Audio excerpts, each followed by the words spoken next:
Eu vou ser clara com você. Tudo o que você fizer, todos os teus planos, todos os teus sonhos, todos os teus feitos, consagre ao Senhor. E tudo que for consagrado ao Senhor, os teus planos, as tuas feituras, os teus sonhos, serão bem-sucedidos.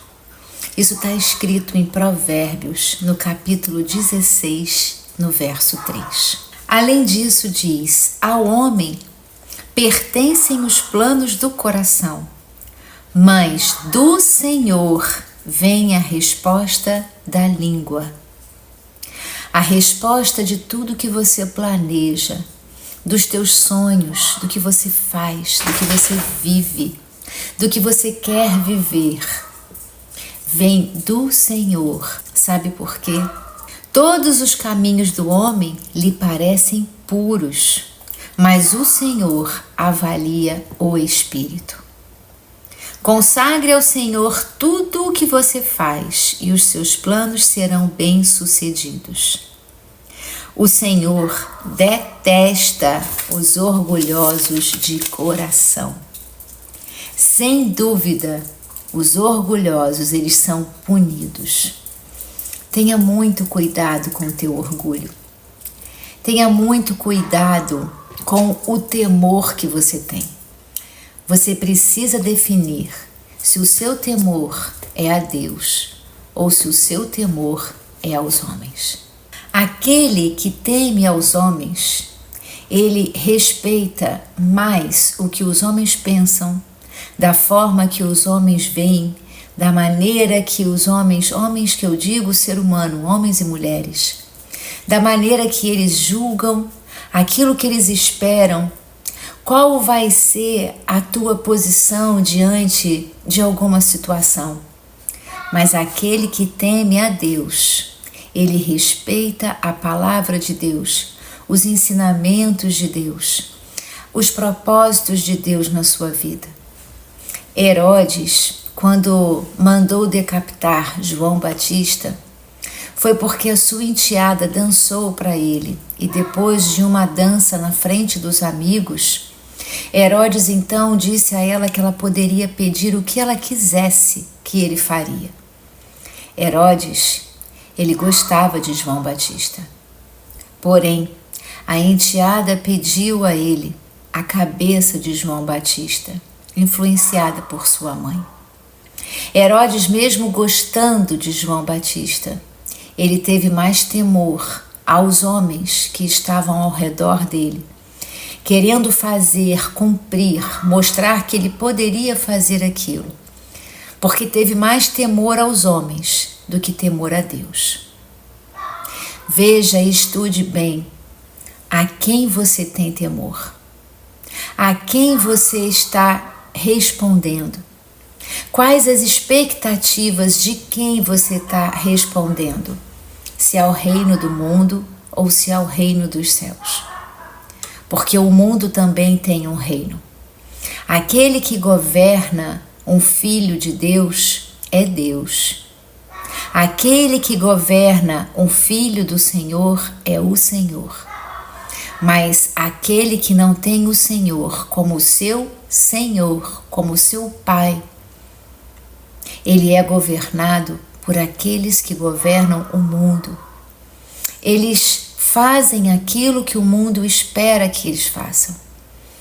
Eles acham que é justo aquilo que a justiça do mundo diz que é justa. O seu temor, ele deve ser a Deus. Consagre tudo que você faz, tudo que você espera, tudo que você vive. Consagre ao Senhor e todos os seus planos serão bem-sucedidos. Os seus sonhos serão bem-sucedidos. Uma vez consagrado ao Senhor, Ele vai aparar as arestas, Ele vai multiplicar os teus sonhos e as tuas possibilidades, Ele vai engrandecer o teu caminho, Ele vai melhorar e aperfeiçoar os teus planos, porque Ele é um Deus de perfeição. Ele não é um Deus de mais ou menos. Deus, ele é tanto um Deus de detalhes, quanto ele também é um Deus de uma forma geral, quando se refere a propósitos. Quando Deus tem um propósito na sua vida, o plano já está definido. E ele entrega o plano pronto, mas ele não dá os detalhes para que aquele plano aconteça. E eu acho que isso é uma sabedoria de Deus, porque se ele nos entregasse todo o processo para que os planos fossem realizados, muitos de nós teríamos desistido. Muitos de nós não toparíamos passar pelas dificuldades que teríamos que passar para que aqueles planos fossem realizados. Mas Deus também, além de ser um Deus de planos, de propósito, ele também é um Deus rico de detalhes. Ele cuida dos mínimos detalhes na sua vida, dos mínimos. Tudo que no teu corpo funciona bem e que você já está até acostumado e habituado, porque nasceu assim, são detalhes de Deus sobre a tua vida. Se os teus órgãos funcionam bem, são detalhes de Deus na tua vida. Se o teu paladar é apurado, se a tua visão ela é perfeita, são detalhes de Deus na tua vida. Se muitas vezes você quer ir por um caminho e um trânsito ou alguma coisa te atrapalha e você toma um outro caminho e não sabe por quê, são detalhes de Deus na tua vida.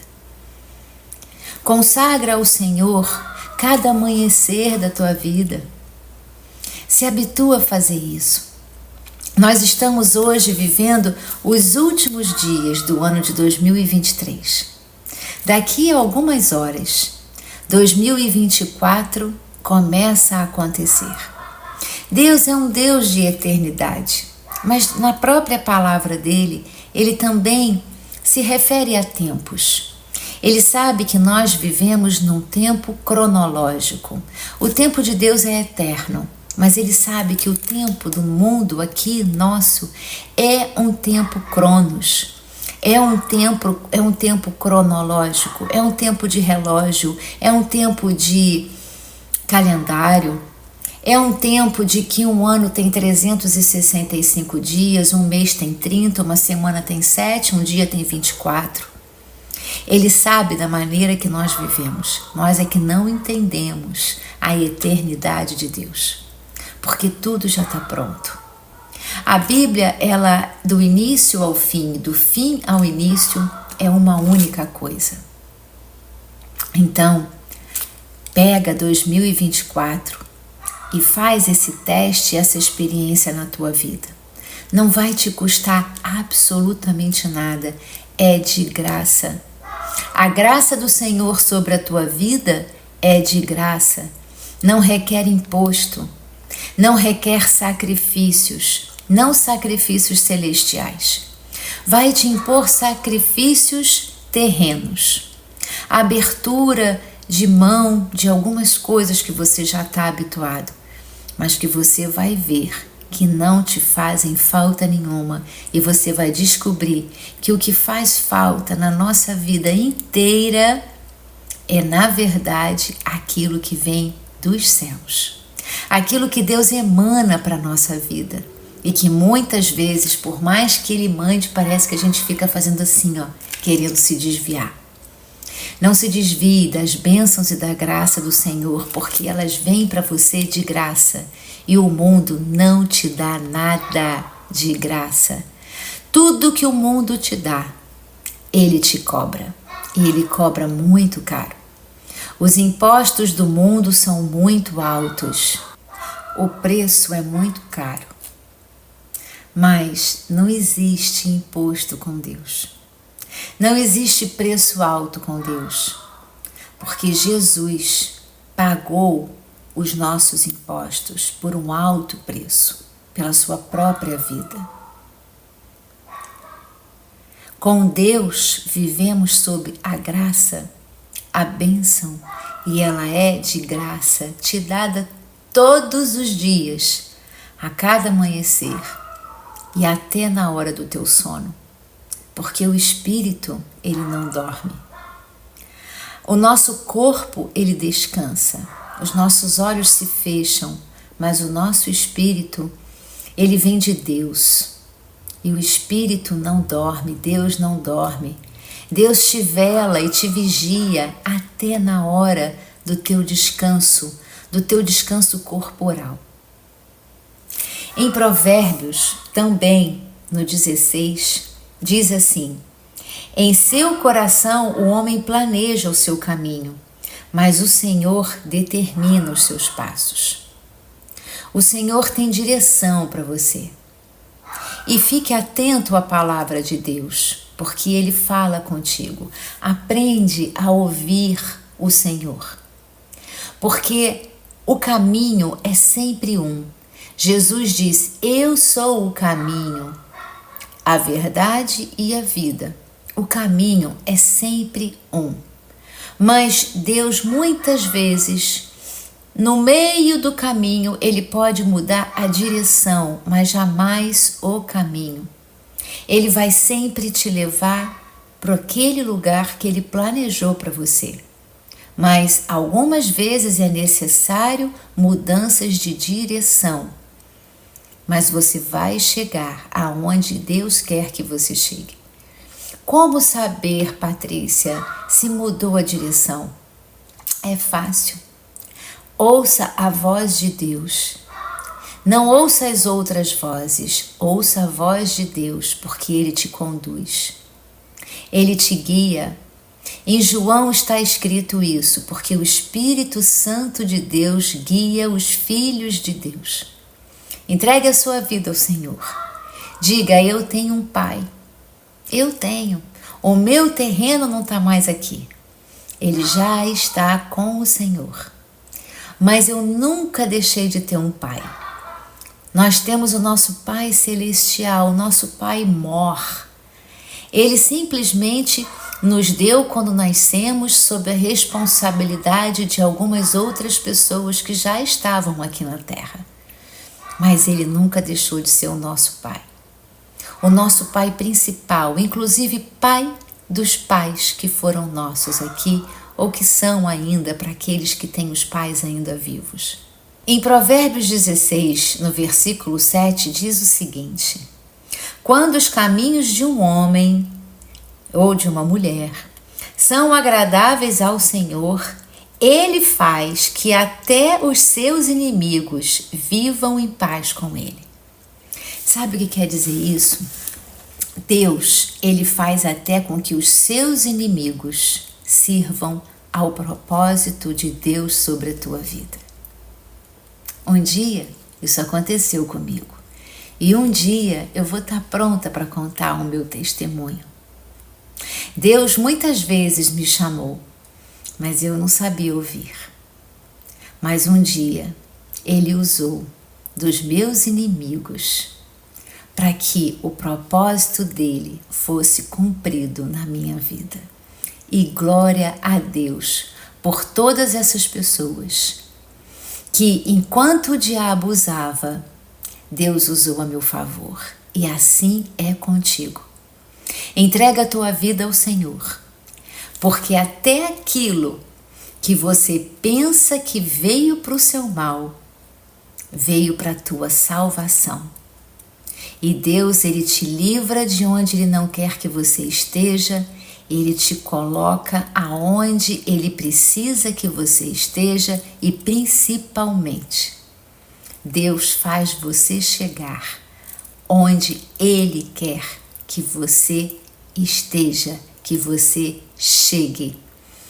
Assim como disse Paulo: combati o bom combate, terminei a corrida e guardei a fé. Com Deus você vai combater o bom combate. Você vai sair vitorioso de qualquer batalha da tua vida. Você vai completar a tua corrida.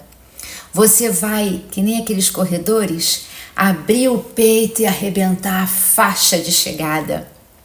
E você vai guardar a tua fé.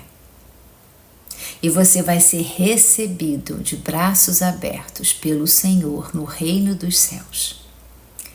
Você já é recebido pelo Senhor, porque a palavra de Deus diz que um pecador, um único pecadorzinho que se arrependa, já existe para ele uma festa no céu de boas-vindas, bom retorno.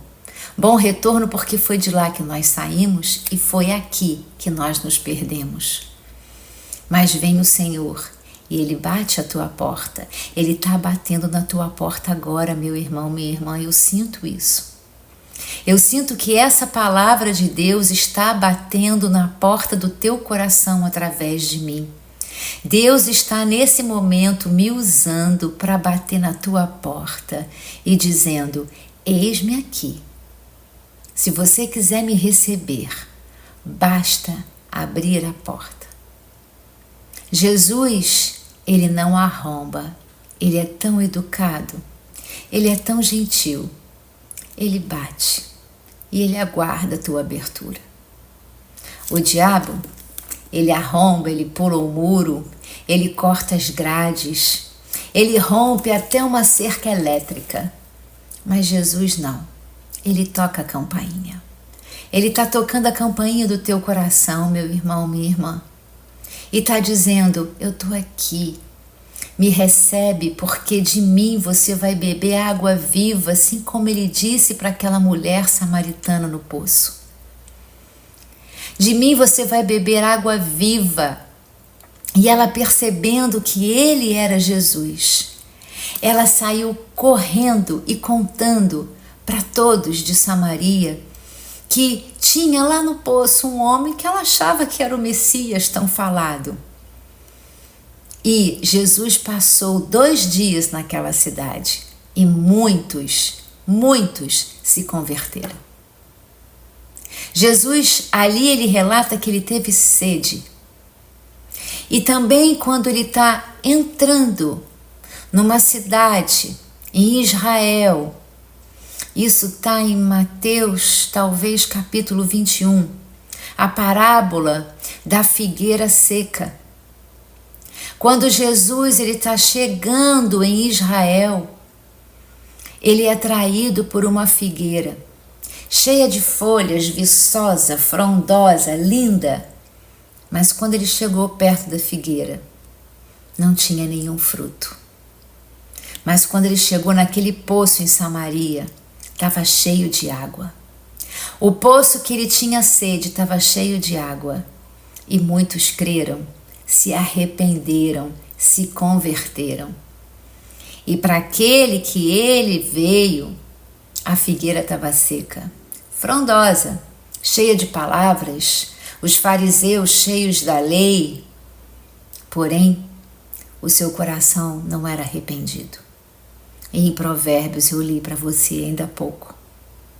Deus não perdoa aqueles que são orgulhosos de coração.